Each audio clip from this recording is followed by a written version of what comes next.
বলো। আমি আর কি করবো, আমার বোন সুখের লাইগা দিনের পর দিন মাসের পর মাস গ্রাম ছেড়ে ঢাকা শহরে ছিলাম। আমি ইনকাম করে আমার বোনলে টাকা পাঠাইতাম, আর আয়সা দেখে আমার বউ নাই। এটা কেমন কথা কোন?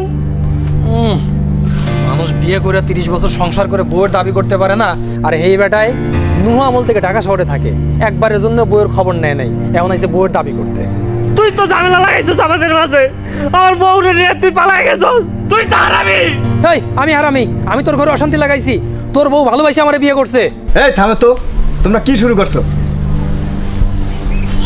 আচ্ছা জলিল, তুমি যে টাকা পাঠাইছো এটার কি কোনো প্রমাণ আছে?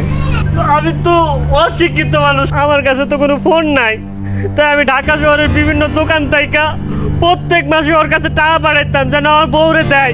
আর কিছুদিন পর পর ওই আমার বউরে ফোন দিয়ে কথা কয়ে দিত। ওই কয়দিন আগেও তো আমি 5,000 টাকা পাঠাইছি। 5,000 টাকা নেওয়ার পরে আমার ফোনও ধরে না। আমি বাসায় এসে দেখি আমার বউ নাই। আমি বউরে খুঁজতে খুঁজতে এই পর্যন্ত আইসি, আর মানুষের কাছে জানতে পারে এই গ্রামে আমার বউ আছে। সব মিথ্যা কথা, যা কইতেছে একটাও সত্য কথা না, সব মিথ্যা কথা। আমি কোনো মিথ্যা কথা বলতেছি না, তোর টাকা পাঠাই নাই। কয়দিন আগে তো তুই আমার বউ লাগা বললো, কথা বলা দিলি। আচ্ছা শামীম, জলিল যাহা বলো তাহা কি ঠিক? যে ওই টাকা পাঠাইছে এইটা সত্য, কিন্তু আমি তো টাকা ওর বউ মানে শিবলিরে সব দিয়ে দিছি, আর এখন থেকে ও আমার বউ, কারণ আমরা দুজনে ভালোবাসে বিয়ে করে ফেলাইছি। তুমি কি জানো না শিউলি ওর বউ? জানতাম, কিন্তু শিবলি তো ওরে ভালোবাসে না, আর শিবলি ভালোবাসে আমারে বিয়ে করতে চাইছে, আমরা দুইজন বিয়ে করে ফেলাইছি। শুনছো জলিল, এই যদি হয় কাণ্ড, তাহলে আর আমি আর কি করতে পারি? এটা আমি মানি না। আমি তোর তালাক দেই নাই, আমি মানলাম। আমি যদি ভাত কাপড় না দিতাম তাহলে আবার তালাক দিত, তাহলে একটা কথা ছিল। এটা কেমন কথা? এটাও ঠিক আছে, কিন্তু শিউলি, তুমি তোমার জামাই মানে জলিলকে তালাক না দিয়ে তুমি এই ওকে কিভাবে বিয়ে করলা? আমি তোরা তালাক দিছি, আর তালাক নামা আমি কুরিয়ার করেই পাঠাই দিছি। এটা ঢাকা মিথ্যা কথা। আমি কোনো তালাক নামা পাই নাই।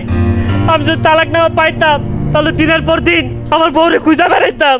আমি নিজের হাতে কুরিয়ার করে ওরে তালাকনামা পাঠাই দিছি, মানে এইটা যদি ও না পায় তাহলে আমগরে কি দোষ? আরও শুধু কান্নাকাটি করে মিথ্যে মিথ্যে নাটক করতেছে, আপনার কথা বিশ্বাস করেন না। তাহলে তো আমাদের করার কিছু নাই। কিন্তু শিউলি, তুমি তোমার জামাইরে কেন তালাক দিছো এটা কি একটু জানতে পারি?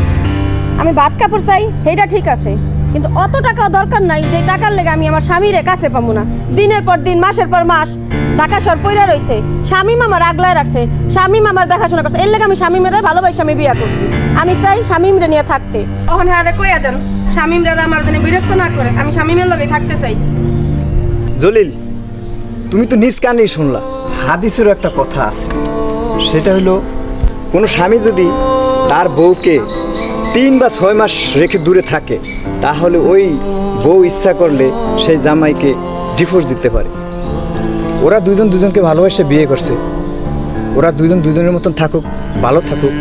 আর তোমারও এখনো বয়স আছে, তুমিও দেখে শুনে একটা বিয়ে করে নাও, তুমিও ভালো মতন সুখে শান্তিতে দিন কাটাও। ওদের নিয়ে আর বাড়াবাড়ি না কইরা নিজের মতন নিজে চলো, এইটাই খুব ভালো হবে।